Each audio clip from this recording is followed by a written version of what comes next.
The following was recorded in front of a live studio audience at the Studio 21 Podcast Cafe. This is the United Podcast Network. This is Voices in Validation, brought to you by IVT Network. IVT Network is your expert source for life science regulatory knowledge. Voices in Validation brings you the best in validation and compliance topics. We interview industry experts from pharma, biotech, med devices, and laboratories. Here is the host of Voices in Validation, Stacey. Thank you, and welcome to another episode of Voices in Validation, a podcast bringing you timely interviews with industry experts from pharma, biotech, medical devices, and life science manufacturing. Each week, we discuss trending topics and industry best practices. And this week, we are thrilled to have with us Paul Pluta. Paul has an extensive pharmaceutical and industry and university academic teaching background. He is also the current editor-in-chief for over a decade for the Journal of Validation Technology and the Journal of GXP Compliance. So thank you, Paul, for being with us, and welcome. Thank you, Stacey. Thanks for the introduction. Absolutely.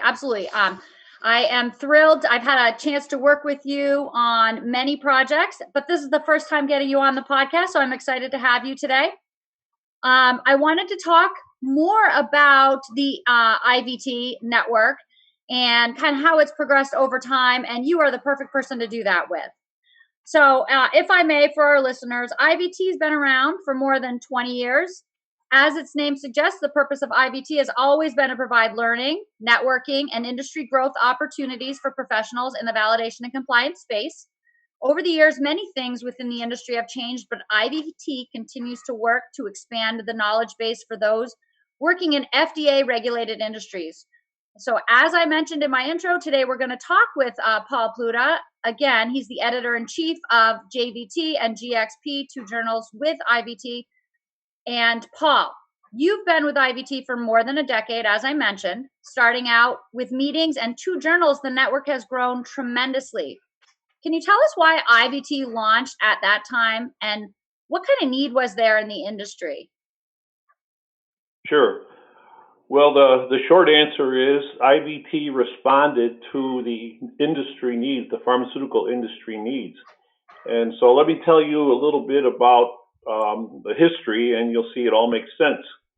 So validation was first mentioned in the GMPs, which were GMPs, Good Manufacturing Practices, issued by FDA, and that happened in the 1970s.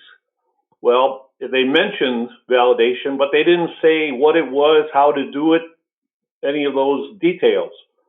So finally, in 1987, FDA issued a guidance document, and that started us on the road.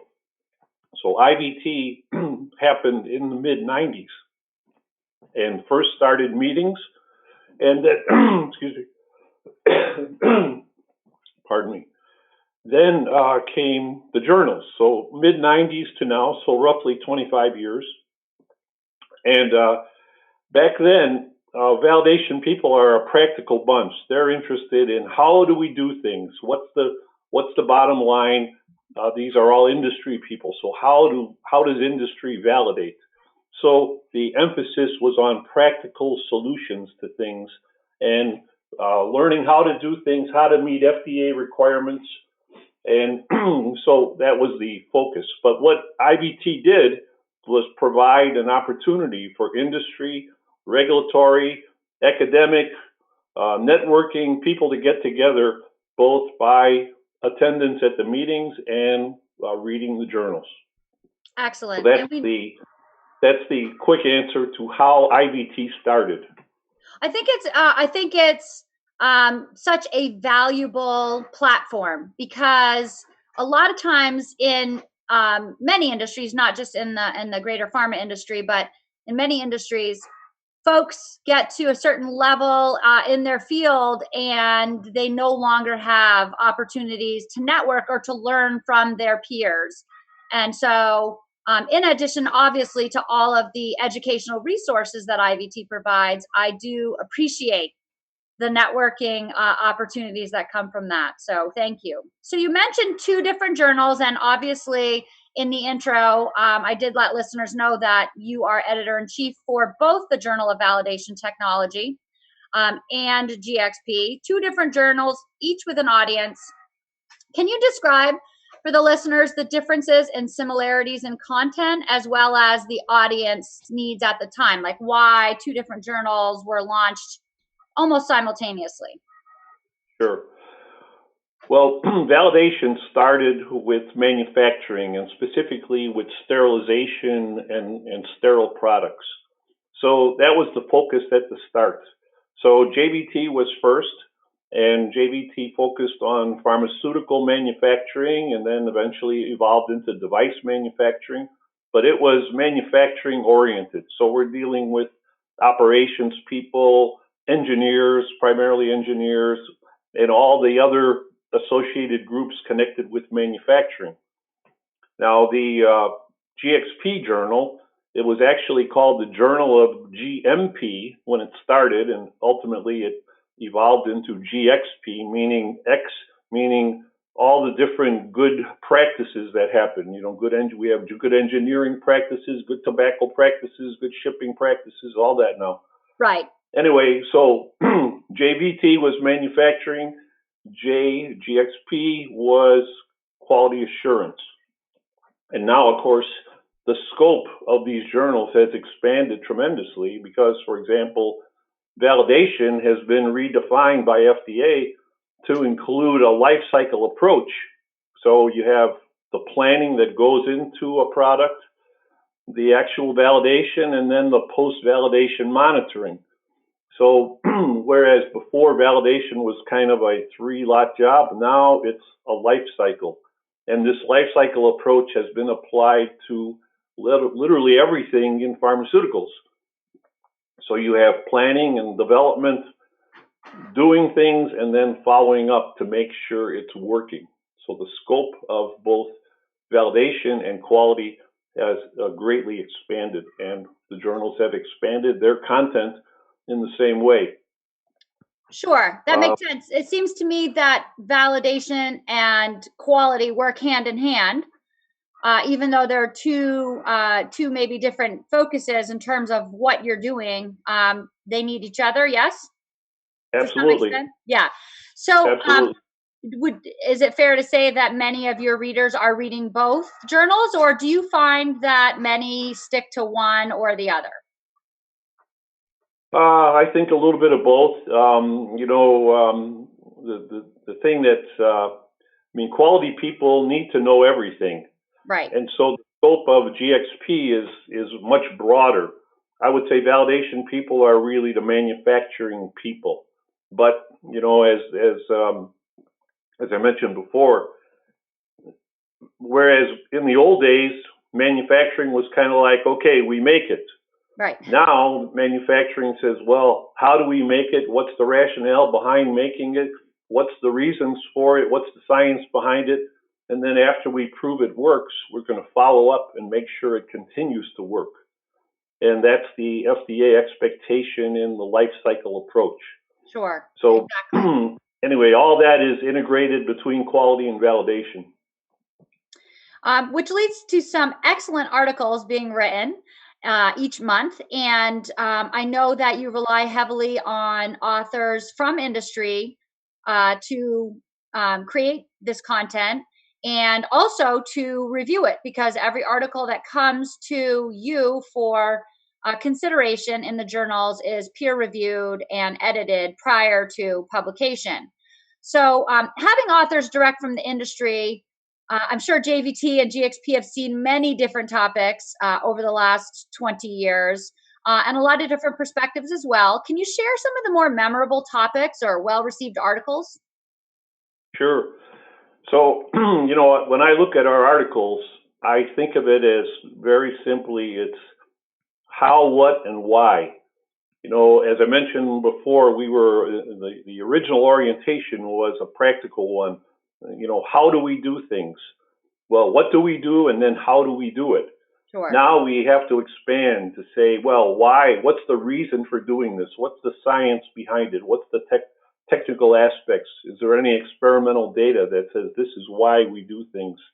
And then finally, what do we do? And then finally, how do we do it? What is the approach? What is the the technical, scientific and technical approach? And then, of course, the bottom line is how do we document that and make it a documentation that is ready for an auditor? So, we now expand to the how, what, and why. As far as memorable articles, I think our most memorable ones are practical in their orientation, and that's how we started. Right. So, for example, we've had GXP Talk, an ongoing series where we answer questions about GXP topics. And I think we're up to 80 questions now. That's been going on for about 20 years. Right, sure. We have a lot of ongoing series of case studies. So, for example, we have validation case studies. We have compliance case studies.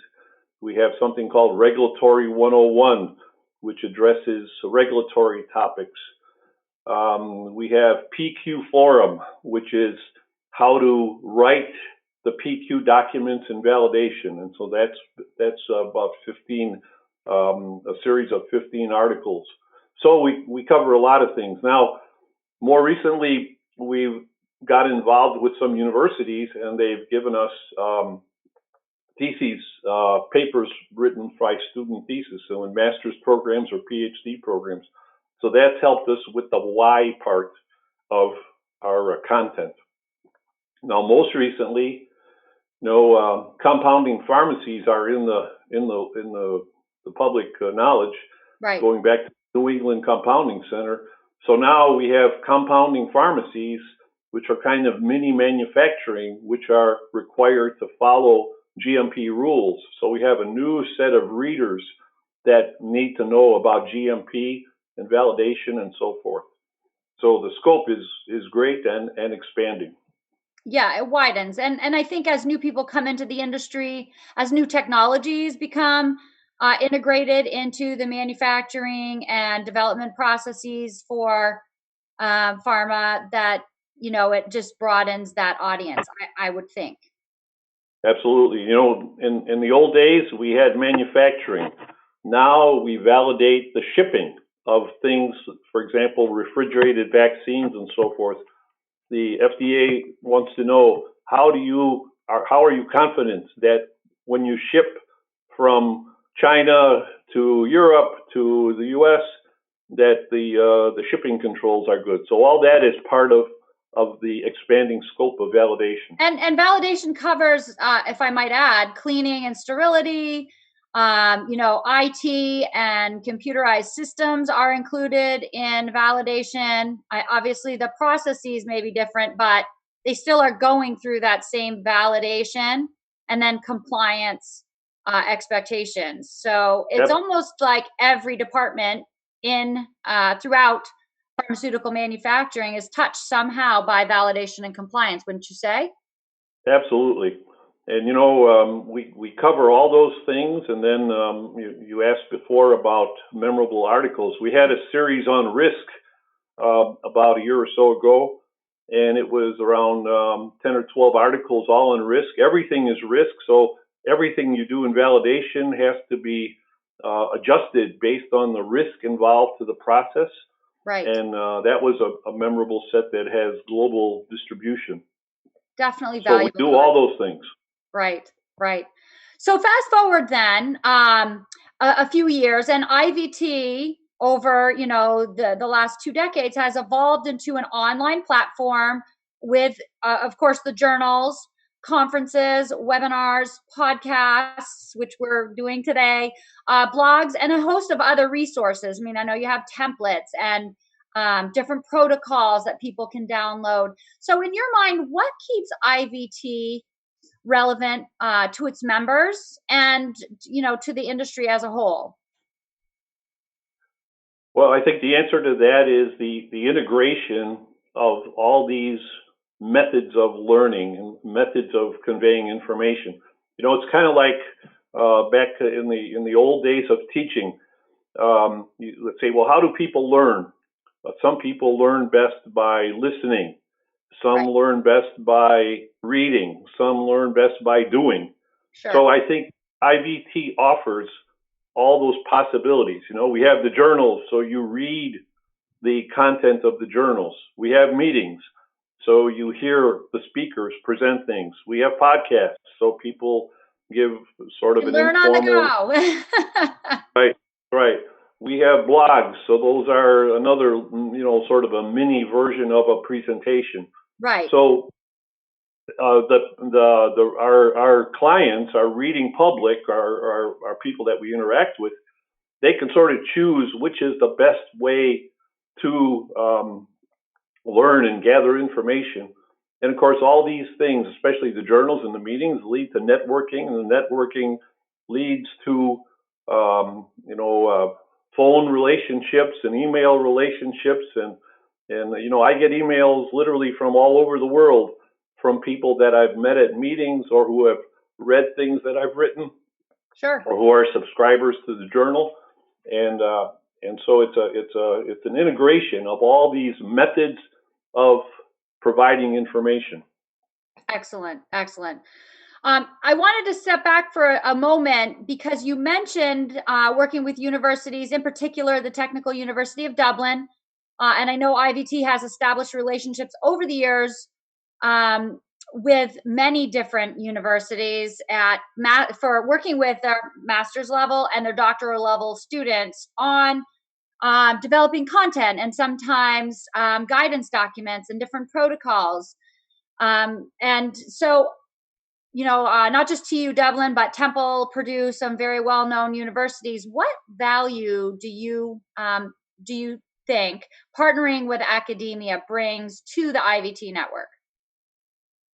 Okay, well, a couple of things on that. First of all, there's a handful of universities that specialize in industry-related topics, and their students are usually industry workers that are getting an advanced degree, so they get a master's or they get a PhD, and so there's a handful of those that are the prominent universities, and of course those are expanding. Of course, more and more are becoming involved. But I mentioned before that IVT started with a practical approach.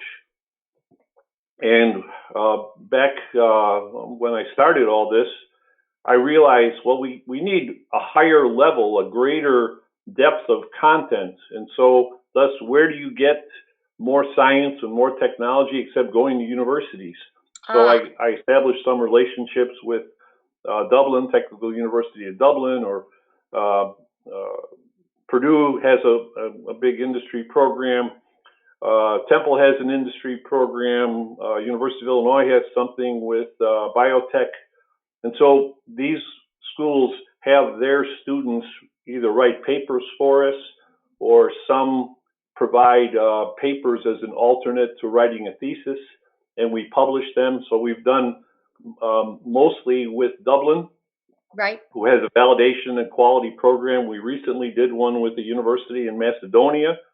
And so that's given us higher level content. So getting to the why of why we do things in validation. And these are excellent papers. Usually they are addressing a practical topic, and then include a survey of how other companies in the local area, so we know about how companies do things in Ireland. So it gives a general perspective on the approach. A more global perspective, it sounds like. Absolutely. Right. And so those have been very good for us. Absolutely. And the quality, we know, not only is the quality there because, they're doctoral level or master's level students, but they go through the same peer review and editing process that all of your industry authors go through, yes? Absolutely. And, our peer reviewers are excellent. And they are, people sometimes they're afraid of peer reviewers, but our peer reviewers are helpful peer reviewers. So they'll tell people, you did a good job, but you ought to expand this section a little bit more, or explain this a little bit in more detail or give a little bit more background on this. So in the end, the final product is better than when it started. Right. It all leads to the highest quality content that any author can be proud to have their name on. Absolutely. And the students are very appreciative of the help that our experts give us. Sure. Absolutely. Paul, you've been, we were talking about authors and submitting articles, but you yourself have been a long-time contributor to the journals. You write every month for one of the journals. Why have you stayed involved for so long, and what do you get from publishing with IVT? Oh, it's a great relationship. First off, I enjoy working with so many different people. So I know people from, literally all over the world. And these are excellent people, and it's really my pleasure to know them and to work with them and to deal with them. And so the people is one thing. The topics are great. I get to learn about different topics and different things that I never dealt with in my long time in industry. And so I get to keep up my technical skills in that sense. And then finally, on a personal level, by writing and by giving talks at the IVT meetings, Sure. It keeps my personal skills up. So to me, it's a benefit in many areas, and all that's good. And I really appreciate the opportunity to work with so many great people, because our reviewers, our editorial board, are really experts, in engineering, in microbiology, in regulatory, in manufacturing issues and technical issues. Sure. And you see that in the scope of our papers. Absolutely. I'm always impressed with the not only the quality, but the variety of topics and the different perspectives. I think that, sometimes you can have the same topic reappear several times over the course of a year, and yet it's always different and new information. Yeah, when I go to a meeting, I'll meet someone in person that I only had interacted with them over email or maybe a phone call. So it's kind of neat when you finally meet somebody in person that you've dealt with to get something published, and very heartwarming when they say, "Oh, we look forward to your case studies," and we cut them out and we print them and we paste them and we pass them around, and so people really find our content useful, and of course that's what we want. Absolutely. Well done, Paul. So before we wrap up today, I wanted to see if you have any closing thoughts for our listeners. Sure. I sort of hinted at this already, but let me emphasize it. Publishing in the journals and giving talks and so forth, to me, it's a two-way street. Certainly we need to fill the journal content, and we aim for, half a dozen or so papers every month in whatever journal is being published. And so the authors are helping us by helping us to, quote unquote, fill the pages. But what I don't think is apparent is how good it is for the authors themselves. And, when I got into it, 10, 15 years ago, I think I was looking at my resume, anticipating a job change. And I said, gee, my resume is not very good. And I need more publications. I need presentations. And I was just a very good employee, and I was dedicated to my job. And I left off my own personal development. Yeah. So writing papers, presenting, things like that gives you a chance to build your resume, to build your credentials, to become a more complete person. Lots of times we have great presenters at meetings, and I approach them. I said, gee, why don't you write that up? That was really a good talk. And they write it up, and it's terrible, just disorganized and all that. At the same time, we have great writers. And I say to them, why don't you turn that into a presentation, and we'll get it presented at the meeting? and their presentation skills are terrible. So doing this helps build you as a person, increases your total scope of your skills, and everybody could be an expert. Lots of people tell me, "Oh, I'm not experienced enough to write." Well, if you've done any kind of a project, you are an expert at that project. Right. And people find it valuable how to do things. So I would encourage people to contact us if you're interested at all in writing or in speaking, and we'll help you get going in that. And we've had a lot of success stories on people who have done exactly that. Sure, Paul. I mean, just so we're not discouraging anyone who might be thinking about writing. Perhaps they're not as sure of their skills, maybe as someone who's done it multiple times in the past. But the IVT team really does help walk these people through not only writing articles or creating presentations, but the whole peer review process, as you alluded to, is very friendly and ultimately very helpful in terms of providing positive feedback and opportunities that for growth for the folks who are participating. Would you say that's true? Absolutely. And there's many stories. In fact, we have one coming up in the Europe meeting. It's coming up in a couple of months, where we published a paper from his thesis, and I see he's on the agenda as a speaker for this meeting. So many success stories when people were a little reluctant at the start, and we helped them get started, and ultimately they are then repeat contributors in a variety of different ways. Excellent. Paul, I appreciate you being here with us today and sharing all this information about the IVT network and, of course, the journals and the conferences.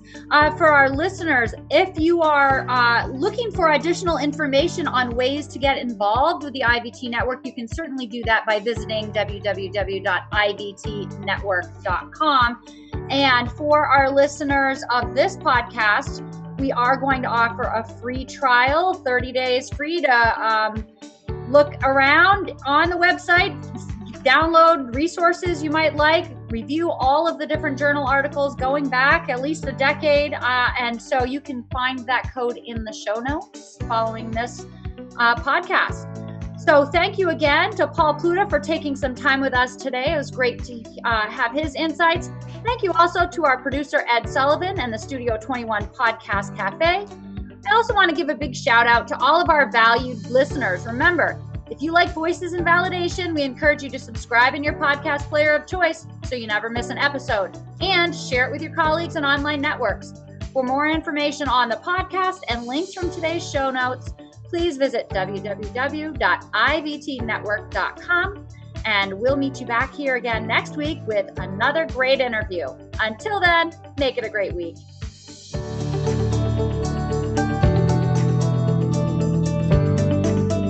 The views and opinions expressed by the hosts, guests, or callers of this program do not necessarily reflect the opinions of the Studio 21 Podcast Cafe, the United Podcast Network, its partners, or affiliates.